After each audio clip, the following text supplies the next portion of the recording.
all here this morning, and I'm particularly glad that the weather cooperated, because as I understand it, it doesn't often cooperate at this time of the year for this event. So I'm glad to see everybody here this morning. This is a fantastic crowd. On behalf of the Rogers Memorial Library trustees, I'm honored to welcome you to the 9th annual Martin Luther King Breakfast, where we honor the life and legacy of this great man who played such an important role in our nation's history. In light of recent events in Arizona, Dr. King's teachings are ever more important as our nation strives for peace and acceptance, and it's really great to see you all here today. I'd like to thank the Board of Trustees for their continued support of this event, and Penny Wright, her staff in the programming office, and several other library employees whose hard work it takes to get this event off every year. You don't know what goes on behind the scenes. It's like a well-oiled machine, but it takes a lot of work, and I really appreciate all the work by Penny and the staff. I believe several elected officials are here in the room. Well, they're expected. They're expected. So I welcome them. Bonnie Cannon, thank you, and I thank Bonnie and any of the other officials who are here for accepting our invitation. So at this point, I would like to ask Sister Mary Harvey to come up, and she will lead us in prayer. Good morning, everyone. Good morning. And let us pray. Loving and gracious God, God of us all, we are here today to honor one of your special people, Dr. Martin Luther King, Jr. His love for people animated him, and may it animate us.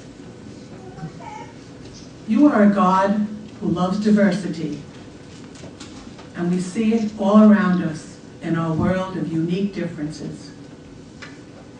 May the unity that exists here among us today spread out to our community and to our world. As was mentioned, the violence that killed Dr. Luther King is still with us today, as we saw in Arizona. May we add to the peace and love of the world by the peace and love that we have in our own hearts, so that the dream of Dr. Martin Luther King may be kept alive in us. To this we say, Amen. Thanks be to God for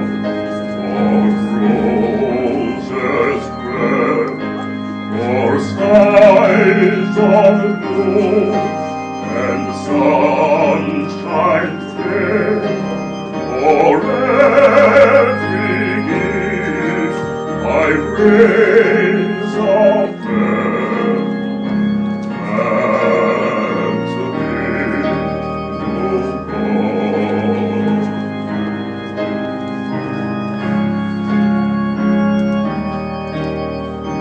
Thanks be to God for lovely night, for mystic fields with stars bedight, for hours of green and dimmed in light.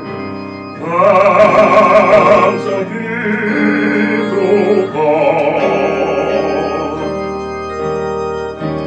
Thanks be to God for love divine, the hope that round my heart entwine, for all the joy that now is mine. Thanks be to God for all the joy that now is mine. Thanks be to God.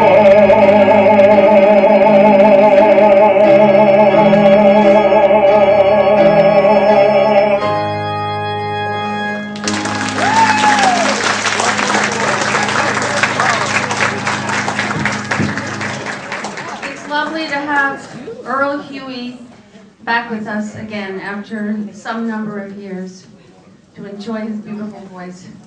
Born in Jamaica and then came to the United States by the way of England, where he lived for a number of years. He arrived here in 1975 and sang with the Metropolitan Opera Chorus for 14 seasons. He will now perform a song titled God Speaks. Please welcome Earl Huey.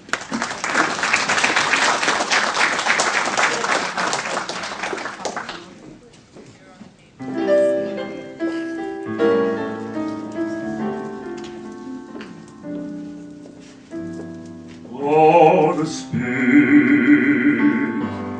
but all the night He speaks. In the day so warm and bright, the flaming sunset paints the skies and sets the clouds ablaze.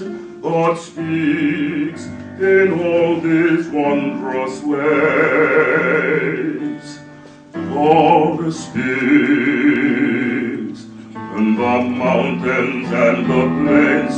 He speaks in the scent of autumn rains. His voice is heard in chapel bells and in the peaceful dawn. God speaks in every heart that loves. How can we feel alone with Him so near? Lift up your heart, He'll see and hear. When things go wrong and no one seems to care, just look around, He's everywhere.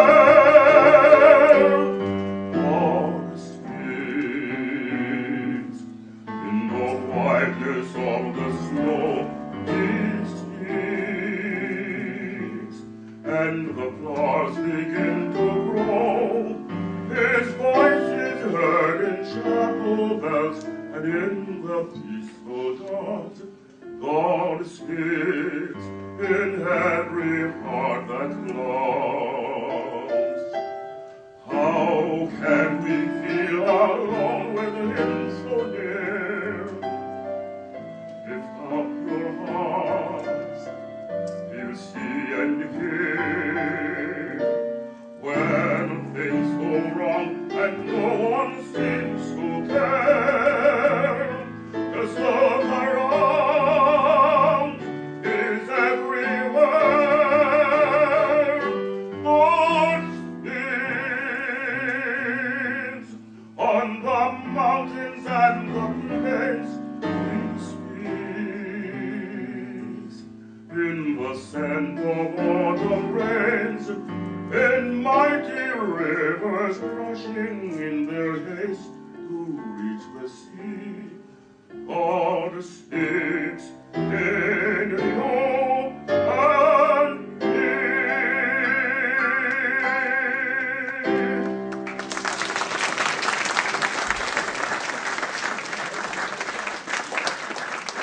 Thank you so much, Earl Huey. Thank you all for being here. My name is Penny Wright. Many of you come year after year, and it's to you that we owe the success of the Martin Luther King breakfast, to your commitment and enthusiasm and your honoring the spirit of Dr. Martin Luther King. We'd like to thank, I join Liz Burns in thanking today's speaker and thanking the volunteers and staff members who came here today, and thanking the public servants who will be here and maybe listening sometime for the work that they do on our behalf. I'd like to single 3 people out for really doing a great deal. The work of obviously is a team effort and it's shared by many people, but there are 3 people who work exceptionally hard on this program, and I'd love to acknowledge them, and they are Yvette Postel,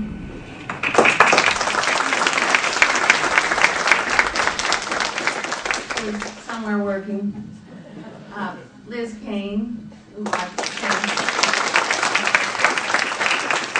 and Laura Mann, who's working the audio. She's working too. I mean, Laura Moore. Sorry, Laura. Okay, would this event be the same? And that's a good segue into our next act. What would our event be without a few numbers from Laura Mann, our friend who has performed here, I believe, almost every year, who started singing, whose first song memory was a duet of Jesus Loves Me when she was in the 3rd grade, and she's been tearing up the pavement ever since. Please welcome Laura Mann.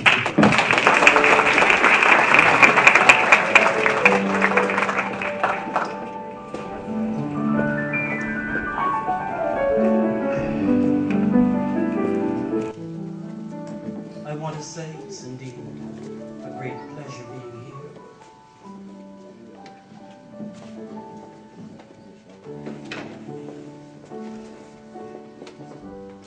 For those who know me, it's great seeing you again. And for those of you who do not know me, it's great seeing you again. Because you see, we are all in this world together. What's new to me may not be new to you. What's new to you may not be new to me. Vice versa. We're one.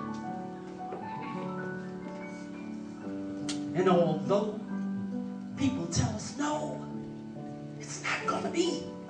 You can't live as brothers and sisters. But we are all brothers and sisters.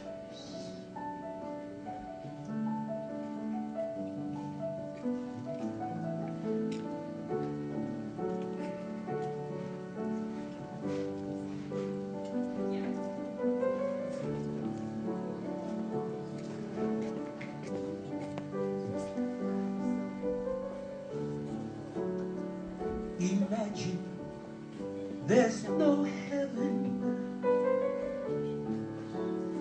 It's easy if you try.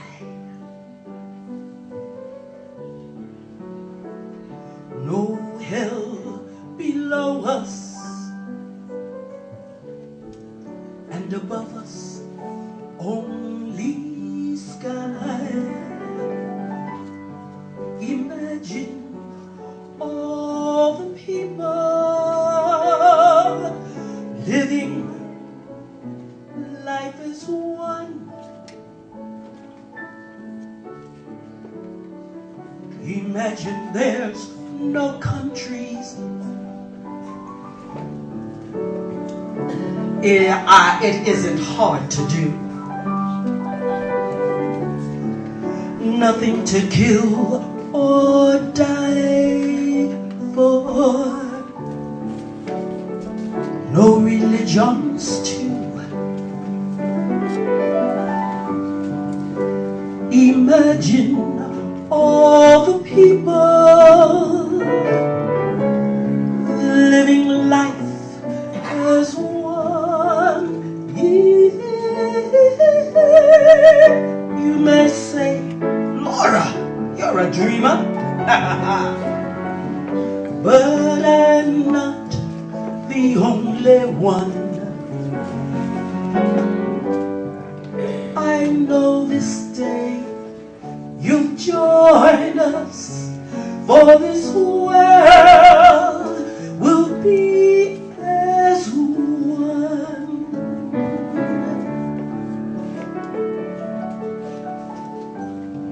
This world can be as one. This world is one, one, one. This world is one. This world is one, one, one. one. This world is one.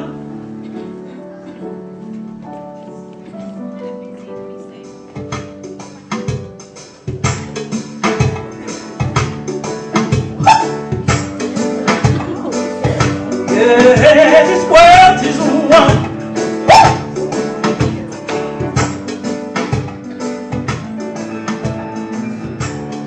Imagine no possession.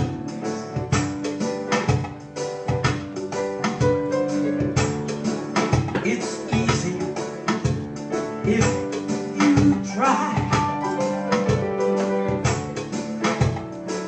No food or hunger.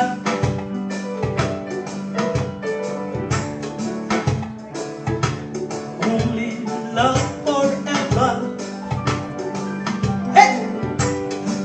Imagine all the people living life as one.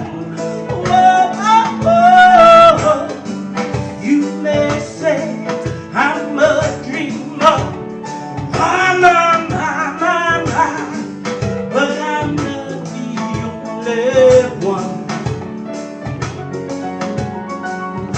Oh, I hope one day you'll join us and this world will be as one. Hey! Hey!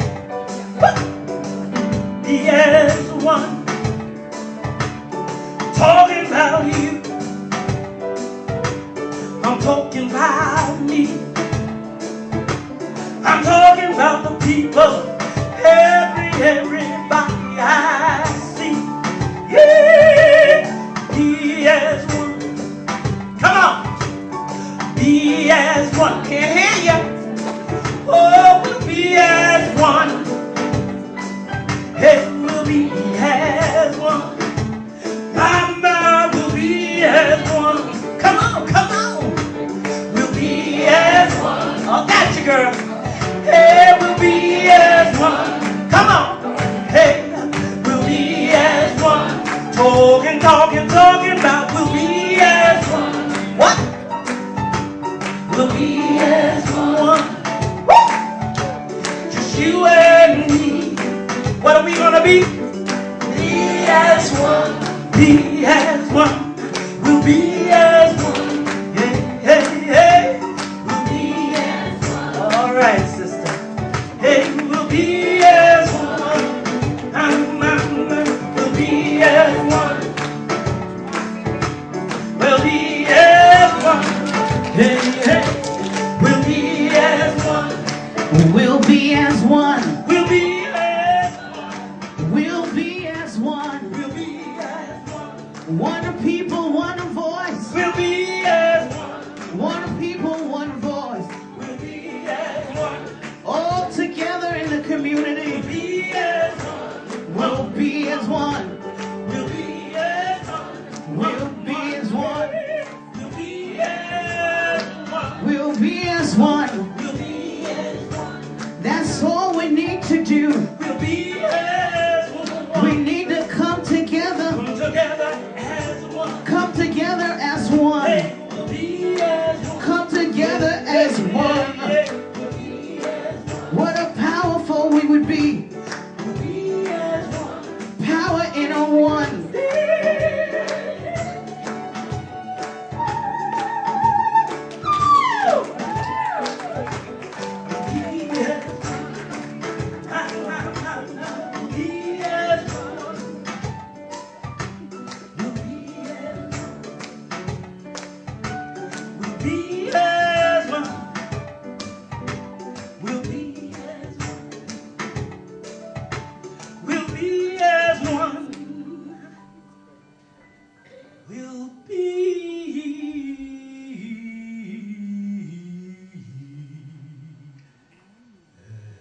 honor of introducing our speaker for this morning's breakfast. This year we have the pleasure of Dr. Ancy Verdier with us today. Ancy is a board-certified periodontist residing in Sag Harbor with his wife, Catherine. He maintains a private practice in Waynescott and also one in Manhattan. Dr. Verdier serves on various fundraising boards for his alma mater, Tufts University, and also serves on the board of directors for Evidence, a dance company. Ancy is one of 3 children born to Dr. Lemonet and Elsie Verdier, who were born in Haiti and raised their children in Scarsdale, New York. Ancy, thank you for joining us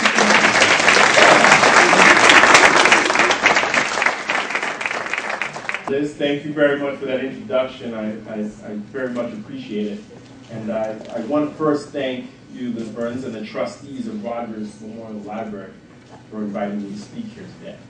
I know there was a lot taken into put this together, so I very much appreciate the time and effort that it took, and you sharing your time with me, not only with friends that I have here and family, but with all of you, so I appreciate that. This morning marks a special day. It's the birthday of Reverend Dr. Martin Luther King Jr. To be honest, when I was asked to speak, I was a bit taken back. Who was I, and what could I offer? Such a breakfast honoring such a great man. I realized I did have a lot to say, actually. I also realized everybody has to go home at a certain point, so I will be brief today.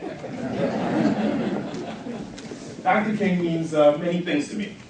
Sacrifice is one of those words. To understand its meaning is to know what past generations have been done to enable my success today. Dr. King is well known for his leadership in opposing segregation. Unfortunately, too many people believe that his dream was limited to racial equality. I Have a Dream is the most memorable of his speeches, but that was filled with many more quotes than that. Some of them, like this. We may all have come on different ships, but we're all in the same boat. Freedom is never voluntarily given by the oppressor. It must be demanded by the oppressed. Injustice anywhere is a threat to justice everywhere. Dr. King was not solely talking about a single race, but instead about overcoming our differences with greater understanding, reconciliation, and cooperation for all people. In 1963, the great debate was equality for blacks. In 2011, the debate centers on immigrants. I'm one of 3 children, as Liz told you, born to Haitian immigrants. My father began his life as one of 8 children, born to a farmer. If you ever meet him, he would tell you stories of how he had to leave his small town to be granted the opportunity to attend a better school run by Canadian priests. Due to the rationing of electricity in Haiti, many nights he would study by candlelight. If you've ever been to Haiti, you will understand that this still happens even today. 1968 marked their arrival to this beautiful country. Their life was beginning when Dr. King was ended. Coming to the United States from Haiti was no easy task. Haiti was the poorest country in the Western Hemisphere, and it still remains that today. Leaving a country controlled by a ruthless dictator was also very difficult. The U.S. needed physicians, and my father saw his opening. He studied for the vigorous foreign medical graduates there. And he had to modify his name to get out of the country. Both he and my mother were a young couple that had a young child that never ventured out of Haiti. Due to the immigration laws, my mother had to stay behind while my father set the groundwork for their life in the U.S. A year later, my mother arrived with my sister. The American dream was being realized.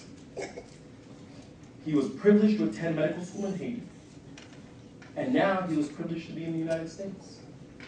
Unfortunately, the real work was about to begin. As soon as they arrived, my father would leave for work on Friday and wouldn't return till Monday. My mother was left with my sister to learn English by watching shows like Sally Jesse Raphael and Oprah. If you've ever grown up in an immigrant family, you'll know that everyone has a job. My father worked at 4 different hospitals to provide for my family and the resources he was not afforded, such as private school, life in suburbia, and travel. He always stressed education as the key to the opening up the doors of opportunity. That was his main message. My mother was a supermom. She still is today. She had to navigate a new country while keeping us kids focused at home. We, the children, had only one job: succeed for ourselves and for our future children. My parents sacrificed so that their children wouldn't have to work as hard to climb the mountain that was set before them.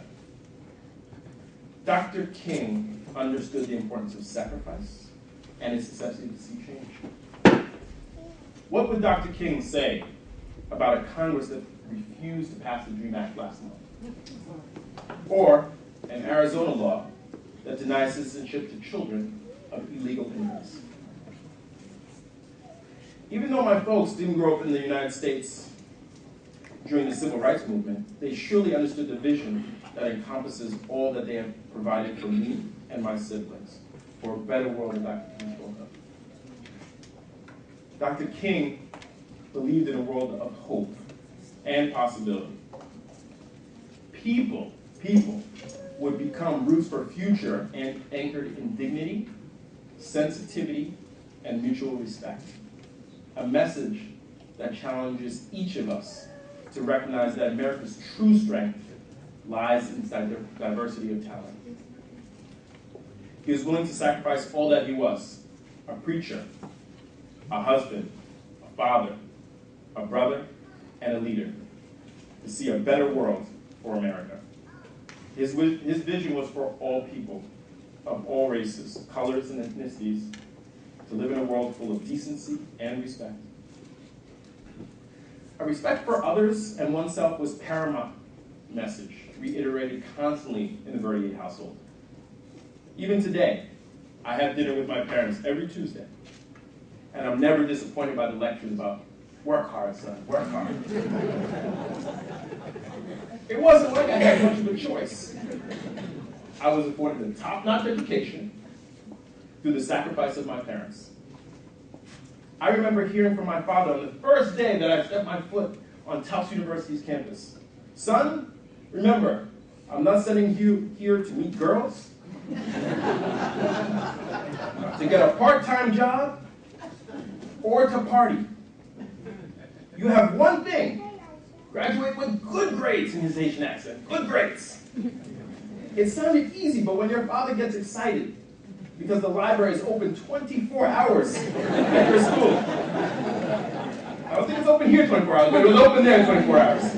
Just graduating wasn't cutting it at all. You just couldn't graduate. The simple things I took for granted, like food, constant electricity, and books, are the things that brings my father to such excitement.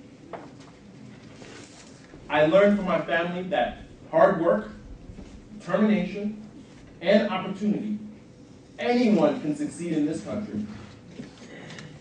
The United States is certainly not as impoverished as Haiti, but it has some serious economic challenges. Here are the facts. 3% of the US population makes over $250,000 or more, only 3%. 12% of the population, that's 36 million people, 13 million children, live in poverty. 85% of the population is middle class, whose costs are rising faster than wages, which are stagnant. 44% of the unemployed have been unemployed for 27 weeks or more. Dr. King believed in sacrifice for the greater good. Our time is dominated by, what can you do for me? Whatever happened to responsibility? Ponzi schemes, ethics violations, irresponsible lending do nothing to advance Dr. King's dream for all people. The need for jobs remains as urgent and as compelling as it was 48 years ago. The March on Washington was not only, "I have a dream," but also, Dr. King said, "America has given the Negro people a bad check, which has come back marked insufficient funds, but we refuse to believe that the Bank of Injustice is bankrupt." Dr. King was talking about debt before he talked about the dream. Even today, the unemployment rate for Black Americans is 16%. Poverty did not allow the Black man, or any man, to sit at the lunch table, and it will continue to be a blockade for the 21st century of challenges of home, health, and higher education. I've been fortunate to have access to a great education and healthcare. Unfortunately, I've also experienced the devastation of having neither in our society. Besides having my practice in Wayne-Scott, which is a beautiful town, I teach dental residents at Interfaith Hospital in Brooklyn. A majority of my patients have neither the resources nor education to seek out proper treatment. I treat a portion of the 48 million people who don't have health insurance. And since Medicaid has limited coverage for dental, these patients have 0 options. What would Dr. King say about our healthcare system today? Dr. King said, "In the end, we will remember not the words of our enemies, but the silence of our friends." Remember what he said. In the end, we will remember not the words of our enemies, but the silence of our friends. We cannot leave here today being silent.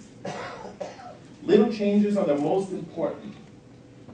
By helping your fellow neighbor, each of us can make a difference. Small acts of kindness make a better world throughout. Now, on a day celebrating Dr. King, we need to remember that sacrifice, active civil discourse, and working together as brothers and sisters are paramount to envisioning King's dream of a great, great nation. I want to thank you for your attention today, and I thank you for that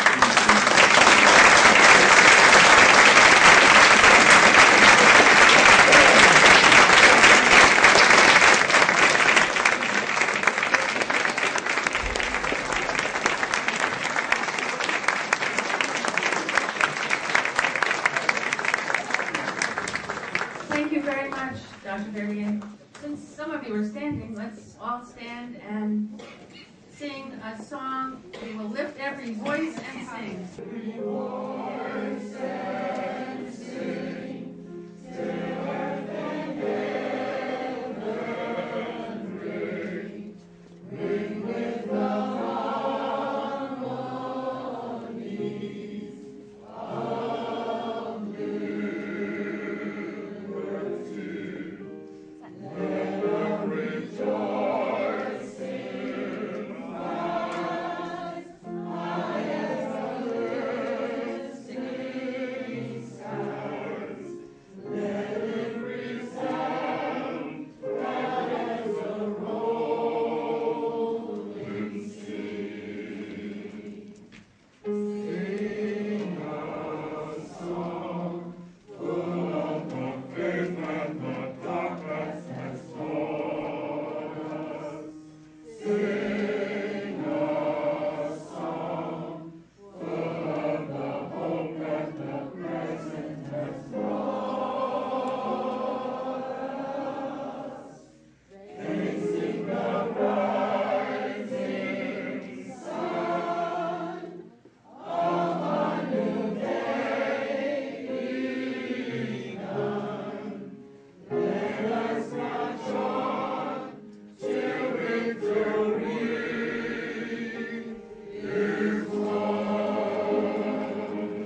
think we're going to, unless I'm missing something, which I could be, but I think we'll close with our usual, and I think you know what that is. That's "We Shall Overcome," and we're going to stand up for that too. So we'll get Earl back and Laura and all of us. Let's sing this song. And Bonnie. Oh, I wanted to say thank you, Anna Thronehost, for coming. We have an elected official today. And Bonnie is here, and our congressman may come any minute, so we'll keep you posted. Okay.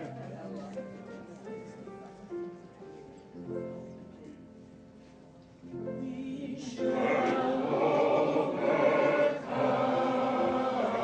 Hold hands. We shall overcome. We shall overcome someday. Today. Oh, deep in my heart, I do believe that we shall overcome someday. One more time. I can't hear you. We shall overcome. Sing it loud. We shall overcome. We shall overcome someday. Another Bridget, Fleming, public official. Bridget. I don't believe that we shall overcome someday. We are not afraid. We are not afraid. No, we're not. No, we're not. We are not afraid. We have love in our heart as our weapon. We are not afraid. No, we're not.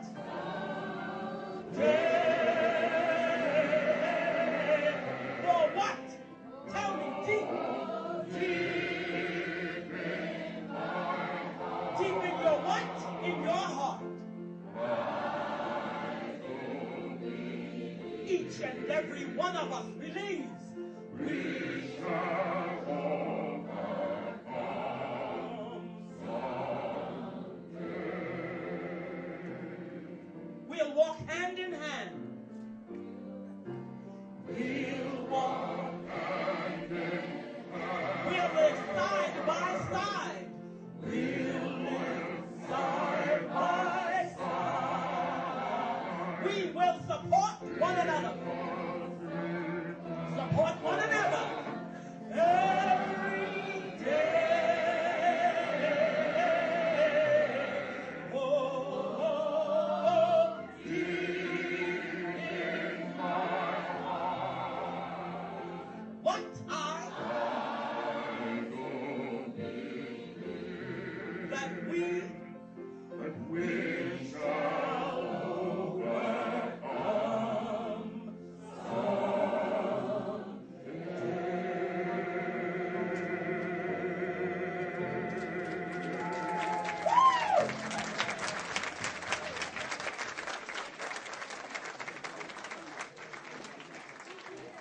Well, I'd like to just thank everybody for joining us today. It was a wonderful morning, and please enjoy the rest of the day. What a wonderful way to start the day. Enjoy this